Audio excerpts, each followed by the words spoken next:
The Galactic Council chamber was quiet when Admiral walked in. She wore her dress uniform and held her head high. Around her, dozens of alien diplomats watched with eyes that showed amusement and pity. She had been summoned to answer questions about humanity's defense budget. "Admiral," said the representative. His long neck bent forward and his four eyes blinked one after another. "We have reviewed your species' military spending. We are confused." Stood at the center podium. Holographic displays floated around her, showing ship designs and budget numbers. "What confuses you, representative? You spend 17% of your defense budget on maintaining old warships, ships that are hundreds of years old by your calendar, ships that use chemical propulsion and physical ammunition." Made a sound that was the version of laughter. "Why do you keep these ancient things?" Other aliens in the chamber joined in the laughter. They clicked their mandibles. The delegates slapped their tails against the floor. Even the normally serious allowed themselves small smiles. Waited for the laughter to stop. She had answered this question many times before. "They are part of our heritage, our history." "They are museum pieces," said a diplomat. "Floating coffins made of steel and old technology. You could sell the metal and buy 10 times as many modern ships." "We prefer to keep them," said simply. The Council had been having this conversation with humanity for 50 years. Ever since Earth joined the galactic community, the aliens had been puzzled by the human habit of preserving old military equipment. Across human space, there were over 200 warships from different eras. Some were wooden sailing vessels kept in dry docks. Others were iron battleships from early industrial periods. The most recent additions were nuclear-powered aircraft carriers and missile cruisers from the late 20th and early 21st centuries. The humans kept these ships in perfect condition. They repaired them. They upgraded certain systems to keep them functional. Veterans who had served on these vessels taught new generations how to operate them. Every year, the ships would sail or fly for special ceremonies. The aliens thought this was foolish. Their own cultures did not work this way. When a ship became old, it was recycled. The materials were used to build new vessels. History was stored in data files, not in physical objects that took up space and resources. "Your sentiment is wasteful," said representative. "In a true conflict, those ships would be destroyed in seconds. They have no shields. Their weapons cannot penetrate modern armor. What is the point?" Admiral looked at him calmly. "We hope we never have to answer that question, representative." 6 months later, the Empire attacked. They were not members of the Galactic Council. They came from a distant region of space beyond the mapped territories. They had been watching the Council species for decades, waiting for the right moment. They saw weakness. They saw species that had not fought a major war in centuries. They decided to conquer. Their invasion fleet numbered over 3,000 ships. Each vessel was advanced and deadly. They used weapons that disrupted shields and scrambled targeting systems. Their attack was sudden and brutal. The first system to fall was Meridian 7, a colony. The fleet responded with their modern warships, beautiful vessels with sleek designs and powerful weapons. The battle lasted 6 hours. They lost every ship. They sent their fleet to defend their border worlds. Their ships were considered the best in the Council. They had quantum shields and particle beam weapons. They destroyed them in 4 hours. The Galactic Council called an emergency session. Fear filled the chamber. They were coming, and nothing seemed able to stop them. "They have some kind of signal weapon," reported a scientist. "It disrupts our shield generators. It confuses our targeting computers. Our ships fire, but they cannot hit anything. Then they destroy us." Admiral listened to report after report. The aliens who had laughed at humanity were now terrified. Their advanced technology was useless against the signal weapons. "What about physical backups?" she asked. "Manual targeting, analog systems." The scientist looked at her with confusion. We removed those systems 200 years ago. They were inefficient. Why would we need them when computers work so much better?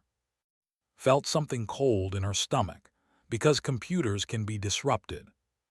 The human fleet was the next to engage the enemy. 200 modern warships, the pride of Earth's defense forces, met at the boundary. The battle lasted 8 hours. Humanity did better than the other species because their ships had some analog backup systems, but it was not enough. 147 ships were lost. The survivors retreated. Earth received the news with growing fear. They were 3 weeks away from human space. The remaining modern fleet could not stop them. Admiral sat in her office at Naval Command. She looked at the holographic map showing the enemy's advance. Red dots moved steadily toward the blue circle that represented Earth. She had failed. Her ships had failed. Everything they had built was not enough. Then she noticed something on her desk. A small model of an old battleship, the USS Missouri, a museum ship that floated in the waters near Hawaii. Her grandfather had served on that ship decades ago. He had told her stories about it, about how the crew could operate every system by hand if needed, about how the massive guns threw shells that weighed as much as a car. A crazy idea formed in her mind. She opened a communication channel. Get me the Secretary of Defense and the commanders of every museum fleet on Earth and the colonies. Her aide looked surprised. The museum fleet's admiral. Yes, stood up and walked to the window. Outside, the sun was setting over the ocean. Somewhere out there, old ships waited in their harbors. Ships made of steel and determination. Ships that needed no computers to fight. Those relics might be our only hope. The Secretary of Defense thought she was joking at first. When he realized she was serious, he called her crazy. Admiral did not argue. She simply showed him the battle data. Look at how the weapon works, she said. It sends signals that disrupt quantum processors and shield generators. It confuses any computer system it touches. Our modern ships become blind and helpless. So what are you suggesting? The museum ships have no quantum processors. Many of them have no computers at all. They use mechanical systems, hydraulics, manual controls, pulled up images of the old vessels. The weapon cannot affect what it cannot recognize. The secretary stared at her for a long moment. You want to fight an alien invasion with ships that are centuries old. I want to give humanity a chance to survive. 2 hours later, the order went out. Every museum ship capable of space travel would be activated. Crews would be assembled from veterans and volunteers. The ancient warships of Earth were going to war. Across the planet and its colonies, people watched in amazement as the old ships came to life. The Missouri and her sister battleships raised their flags. Nuclear submarines that had been silent for generations powered up their reactors. Aircraft carriers that had become floating museums began loading fighters. And in orbital dry docks, the earliest human starships were brought back online. The first vessels that humanity had used to reach the stars. Clunky, ugly things compared to modern designs. But they were tough, and they were simple, and they still worked. The aliens watched with disbelief. The humans were going to fight with museum pieces. Representatives sent a message to Admiral, "This is madness. You will all die." Read the message and smiled grimly. "Maybe, but we will not die without a fight." The museum fleet began to gather. Old warriors in old ships preparing for one last battle. Nobody knew if the plan would work, but it was the only plan they had. The call went out across all human worlds. Veterans who had served on the old ships were needed. Many of these men and women were in their 60s, 70s, and 80s. Some had thought they would never see combat again. They had settled into quiet lives with families and memories. But when the call came, they answered. Captain was 73 years old. He had commanded a guided missile cruiser 50 years ago. That ship, the Valor, now sat in a museum dock above Mars. For decades, had visited it every year on the anniversary of his retirement. He would walk its corridors and remember his youth. Now he stood on the bridge again. The lights flickered on around him. The old consoles hummed with power, touched the captain's chair and felt tears in his eyes. "Never thought I'd sit here again," he whispered. Behind him, his crew arrived. Some were fellow veterans, gray-haired and wrinkled but still sharp. Others were young volunteers who had trained on the museum ships for ceremonial duties. They looked scared. Understood. He was scared too. "Listen up," he said. "This ship is old. So am I, but old does not mean useless. Old means tested. Old means proven. We know what this ship can do. Let's show these aliens what humans are made of." The crew responded with determination. They had a job to do. Similar scenes played out across the fleet. On the Missouri, Admiral herself took command. The battleship was over 300 years old, originally built for naval warfare on Earth's oceans. It had been modified over the centuries for space travel, but its heart remained the same. Big guns, heavy armor, simple systems. Chief Engineer Samuel Park was 81. He had served on the Missouri when he was 19. He still remembered every pipe, every valve, every quirk of the old ship. He walked through the engine room and checked every system by hand. "She's ready," he reported to. "Running on manual control. No computer systems active. If those alien signal weapons try to touch her, they'll find nothing to grab onto." Nodded. "Good. How long can we sustain combat?" Park considered the question. "As long as our ammunition holds out, and as long as the crew can keep fighting." The museum fleet numbered 53 vessels. It was tiny compared to the invasion force, but these ships had something the modern fleet had lacked. They were ghosts from another era, built when humanity expected technology to fail, built with the assumption that people would need to take over when machines stopped working. The aliens continued to mock the human plan. On the council channels, diplomats expressed sympathy and confusion. "They are sending their grandparents to die in antique ships," said an observer. "This is sad to watch." "Perhaps we should offer asylum to the human population," suggested a. "Their leadership has clearly gone insane." But some aliens watched with curiosity rather than pity. The who had lost their own fleet sent a quiet message to Admiral. "We do not understand your strategy, but we hope you prove us wrong. Good luck, humans." Appreciated that message. She saved it to read again before the battle. They were 1 week away from Earth. Their fleet had grown larger as they captured alien shipyards and added vessels to their force. Intelligence estimated they now had 4,000 ships. 4,000 against 53. Admiral gathered her captains for a final briefing. They met in person, aboard the Missouri. It seemed fitting. The old battleship had been the site of many important meetings in its long history. "We cannot win a straight fight," told them. "We are too few and they are too many, but we do not need to destroy their entire fleet.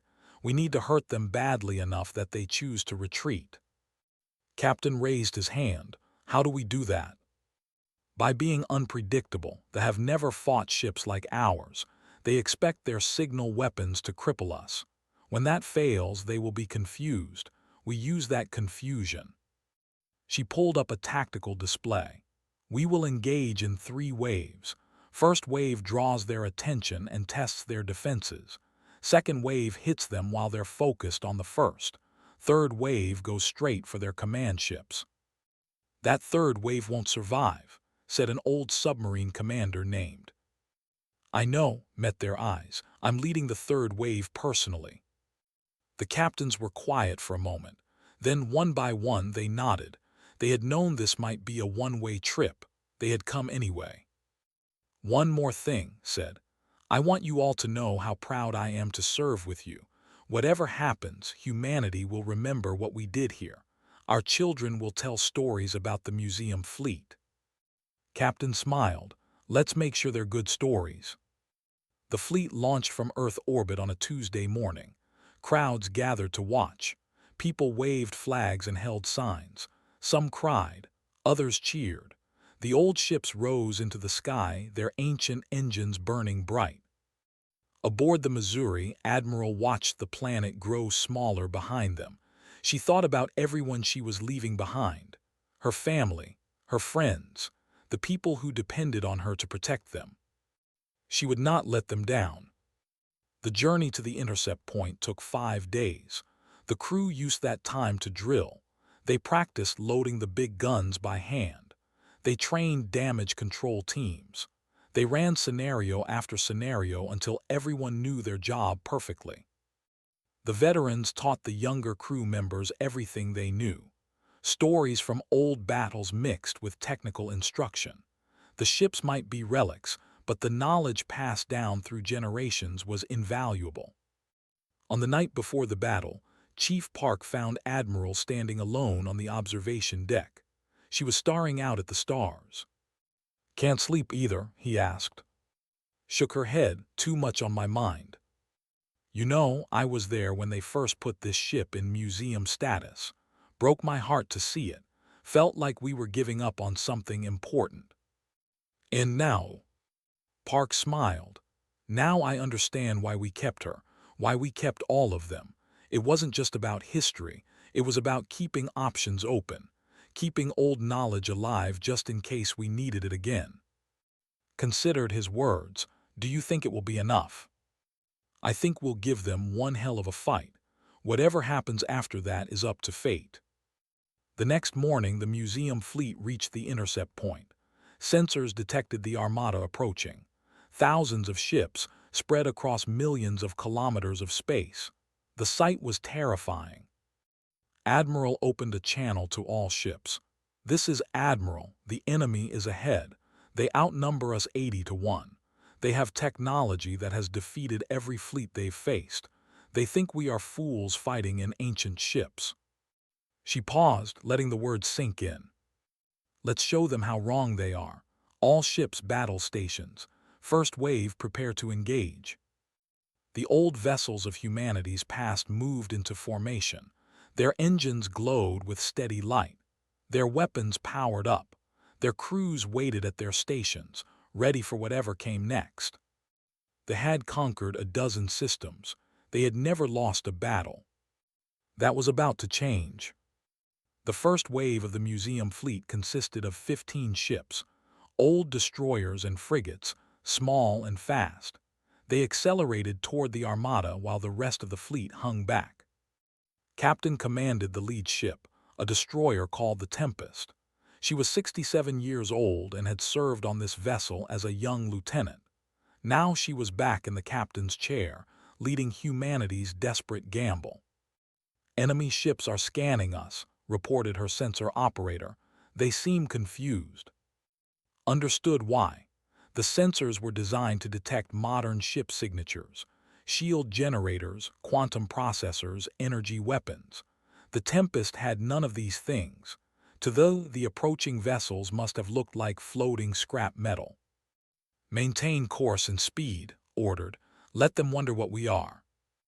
The fleet responded by sending a squadron of 50 ships to intercept. Their sleek vessels moved with predatory grace.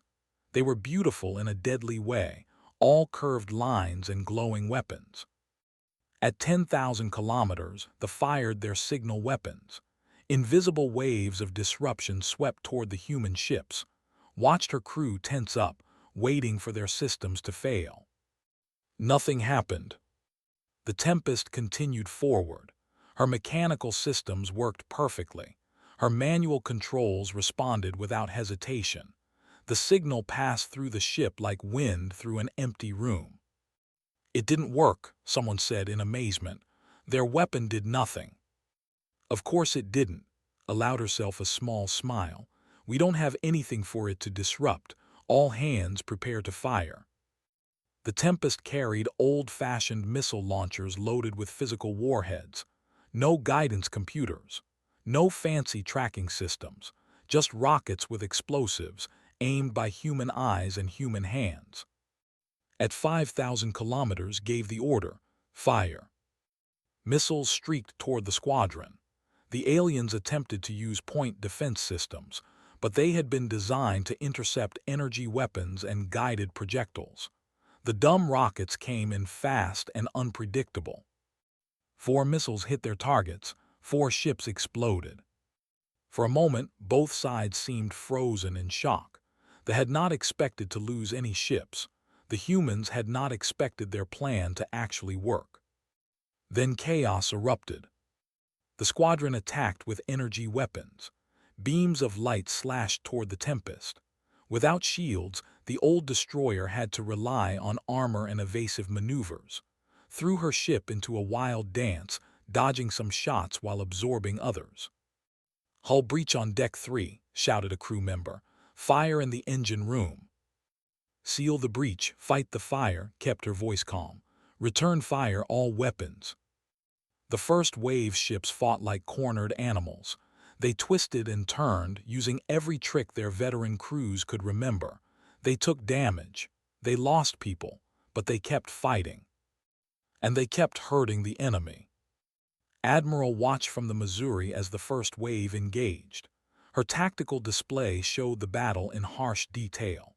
Blue dots representing human ships flickered and sometimes went dark, but red dots representing ships also disappeared. "First wave has destroyed 23 enemy vessels," reported her tactical officer. "We've lost 4 ships." 23-4. That was an exchange rate no one had expected. They outnumbered them, but they were losing ships faster. "Signal the second wave," ordered. "Time to join the party." The second wave was larger, 25 ships including several old cruisers and missile submarines. They hit the fleet from a different angle, forcing the aliens to split their attention. The commanders were growing confused. Their weapons did not work as expected. Their enemies refused to follow the rules of modern warfare. Every time they thought they understood the human tactics, something unexpected happened. Commander of the flagship watched his display with growing anger. "How are these primitives hurting us? Their technology is ancient." "Their weapons do not rely on targeting computers," explained his tactical officer. "They aim manually. Our jamming does nothing to them." "Then use overwhelming force. Destroy them with numbers." The fleet surged forward. Thousands of ships against less than 40 remaining human vessels. Even with their disadvantages, the aliens still held an enormous advantage in size. But then something strange happened. The remaining human ships began to retreat. They pulled back toward a dense asteroid field that floated between the fleets. Sneered, "They run like cowards. Follow them." "Commander, the asteroid field may contain dangers. We should scan it first." "Scan it with what? Our sensors cannot even detect their primitive ships properly. Just follow them and destroy them." The fleet plunged into the asteroid field. Their ships were fast and modern, easily avoiding the tumbling rocks. They chased the human vessels deeper and deeper into the maze of stone. Then the third wave struck. Admiral had hidden 13 ships among the asteroids, the oldest and heaviest vessels, including the Missouri herself. They had powered down and drifted, invisible against the rocky background. Now they powered up and opened fire. The Missouri's main guns were massive things, designed to throw shells weighing thousands of kilograms. In space, those shells traveled even faster than they had on ancient oceans. They hit ships like hammers striking glass. The first salvo destroyed 8 enemy vessels. The second salvo destroyed 12 more. The fleet was caught in a crossfire, taking damage from every direction. "This is impossible," screamed. "How are they doing this?" The answer was simple but hard for them to understand. The humans were not trying to fight a modern battle. They were fighting like their ancestors had fought, using terrain, surprise, and brute force instead of elegant technology. The battle in the asteroid field lasted 2 hours. The lost over 300 ships. The humans lost 11 more vessels, but every crew fought until the end. Some ships continued firing even as they broke apart, their crews refusing to surrender. captain of the Tempest, was among those who died. Her destroyer took a direct hit from a beam weapon. The explosion killed half her crew instantly.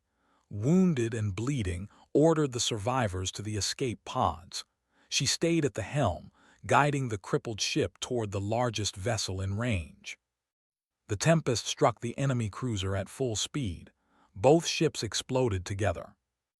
Admiral witnessed the sacrifice from the Missouri's bridge. She whispered a quiet prayer for the brave captain and her crew. Then she turned her attention back to the battle. Status report. Enemy fleet has withdrawn from the asteroid field. They're regrouping. We count approximately 3,600 ships remaining. 3,600 against 30. The odds were still terrible, but they were better than they had been an hour ago. They're scared now, said. They don't understand what's happening. We need to keep them off balance. Admiral, we're receiving a transmission from the flagship. Nodded, put it through. The face of Commander appeared on the screen. He looked furious and confused. Human Commander, this is your opportunity to surrender. Your tricks have cost us ships, but you cannot win. Submit now and we will spare your population. Studied the alien face. She saw fear behind the anger. They had expected an easy victory. Instead, they had found a fight. Counteroffer, she said calmly. Leave our space immediately and we will let you go. Continue this attack and we will destroy your entire fleet. Laughed, you have 30 ships, we have thousands. True, but every hour you spend fighting us costs you more vessels. How many will you lose before you reach Earth? Half your fleet. More, leaned forward. The ships you see here are just the first wave. Behind us, humanity is preparing more old vessels, ships that your weapons cannot stop. How many can you afford to lose? It was a bluff. There were no reinforcements coming. The museum fleet was humanity's last defense, but had no way of knowing that. The commander cut the transmission without responding, waited tensely to see what would happen next. The fleet did not retreat. Instead, they reformed into a massive formation and advanced toward the human position. They were going to try one overwhelming attack. Sighed, she had hoped the bluff would work. All ships, prepare for final engagement. This is where we make our stand. The museum fleet gathered together. 30 battered vessels against thousands. Their crews knew the odds. They prepared themselves for the end. But none of them planned to die easily. All hands, announced over the fleet channel, it has been an honor serving with you. Whatever happens in the next few hours, know that you have done something remarkable. You have fought when others gave up. You have proven that old ships, crewed by brave humans, can stand against any enemy. She paused, gathering her thoughts for one final message. Today we fight not just for Earth. We fight for the idea that courage matters more than technology, that determination beats despair, that humanity will never go quietly into the night. The Missouri's engines rumbled. The old battleship moved forward to meet the enemy. 30 ships against 3,600. The final battle had begun.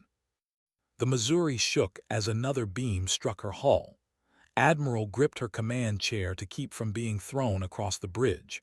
Around her, crew members fought fires and sealed breaches while continuing to operate their stations.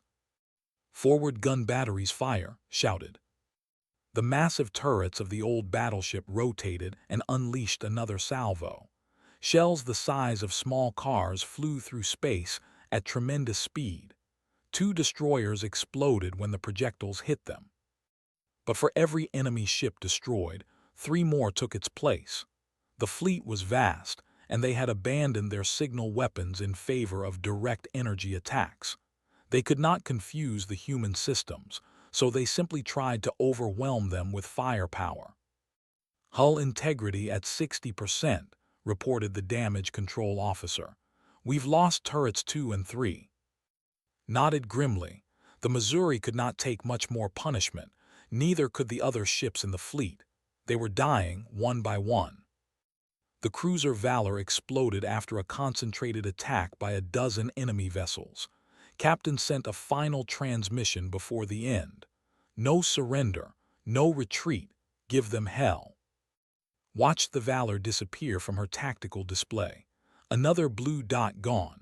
Another ship full of brave people lost forever. Admiral, we've lost half the fleet, her tactical officer reported. 15 ships remain. 15 ships against over 3,000. The math was simple and cruel. They could not win this fight. But had never expected to win. She had expected to make the pay a price so high that they would think twice about attacking human space again. Every enemy ship destroyed was a victory, no matter what happened next. Continue firing, she ordered. Target their command vessels if you can. Make them pay for every kilometer. The battle continued for another hour. The human ships fought with everything they had. Old missiles flew through space. Ancient guns roared in the silence of the void. Crews worked themselves to exhaustion, reloading weapons and repairing damage. They kept coming. They lost ships constantly, but they did not stop. Commander had made this a personal matter. He would not retreat. He would destroy every last human vessel. Then something unexpected happened. New contacts appeared on every sensor display. Dozens of ships emerging from faster-than-light travel near the battle zone. For a terrible moment, thought they had received reinforcements. But the new ships were not. Admiral, I'm reading signatures, and the sensor operator paused in disbelief. It's the Galactic Council fleet. Stared at her display. The aliens who had mocked humanity's museum ships were here. They had come to help. A transmission came through. The face of Representative appeared on screen. His 4 eyes blinked rapidly. Admiral, we witnessed your battle. We saw what your old ships accomplished. We were wrong. Why are you here? Asked. To fight beside you. They are a threat to all of us. If they defeat humanity, they will come for the rest of the Council next. We should have helped sooner. The expression was difficult to read, but his voice held genuine respect. Your ancient vessels have done what our modern fleets could not. You showed us that courage matters more than technology. The Council fleet numbered over 500 ships. They were modern vessels with powerful weapons and shields. Their signal-disrupting systems might not work perfectly, but they had improved their analog backups after studying the human example. Commander received the news with fury. More enemies, we will destroy them all. But the fleet had already suffered terrible losses. They had entered the battle with over 4,000 ships. Now they had barely 2,000 remaining, half their force, destroyed by 30 ancient human vessels. When the Council fleet joined the fight, the balance shifted even further.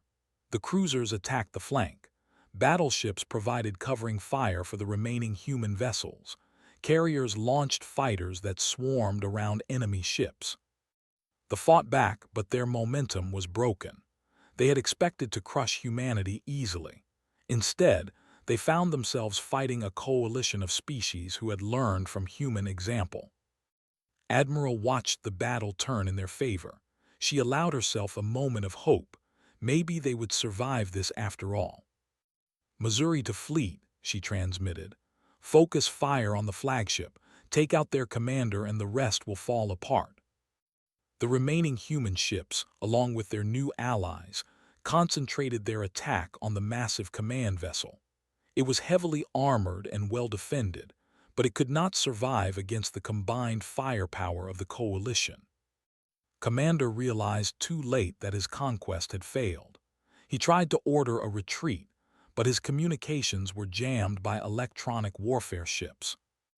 The final blow came from the Missouri herself, had saved her last salvo for this moment.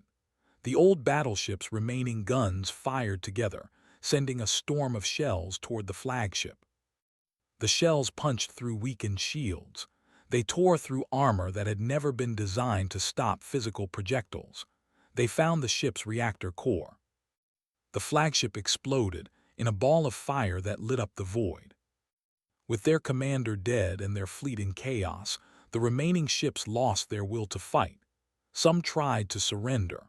Others fled into faster-than-light travel, retreating back toward their distant homeland. The battle of the museum fleet was over. Admiral slumped back in her chair. Around her, the surviving crew members stared at their displays in disbelief. They had done it. Against impossible odds, they had won. "Casualties?" asked quietly. The report was sobering. Of the 53 ships that had begun the battle, only 8 remained operational. Thousands of human lives had been lost, including many veteran sailors who had come out of retirement to fight one last time. But they had stopped the invasion. They had saved Earth and the colonies. They had proven that humanity could not be conquered. "Ma'am," said her communications officer, "we're receiving messages from across human space. They're calling us heroes." Shook her head. The heroes are the ones who didn't make it back. All the others. She thought of the old captains and crews who had given everything. Make sure people remember their names. In the weeks that followed, the Galactic Council held a special session to honor humanity's defense. The chamber that had once echoed with mockery was now filled with respect. "You kept your old ships when we said you were foolish," Representative admitted. "You preserved knowledge and capabilities that we had thrown away. When the crisis came, that wisdom saved us all." Admiral accepted the Council's thanks with grace, but she made sure to give credit where it belonged. "It was not just about ships," she told the assembled diplomats. "It was about people, veterans who remembered the old ways, young volunteers who learned from them, humans who refused to give up even when victory seemed impossible." She paused, looking around the chamber. "We keep our museum ships because they remind us who we are.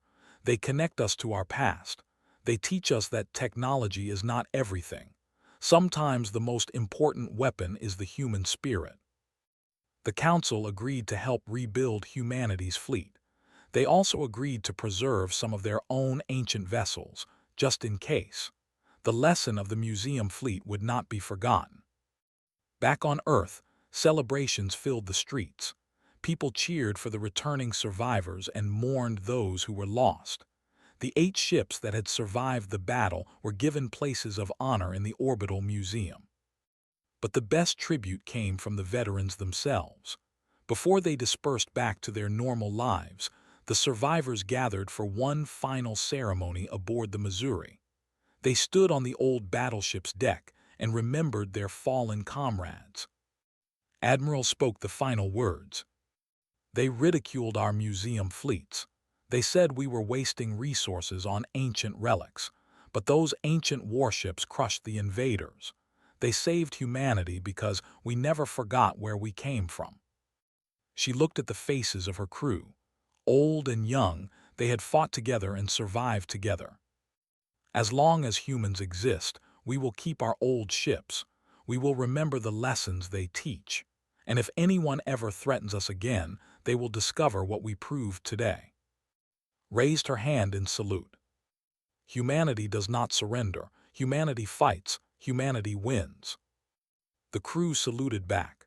Across human space, people watching the ceremony joined in. A planet, a species, united in pride and remembrance. The museum fleet had saved them all. And they would never forget.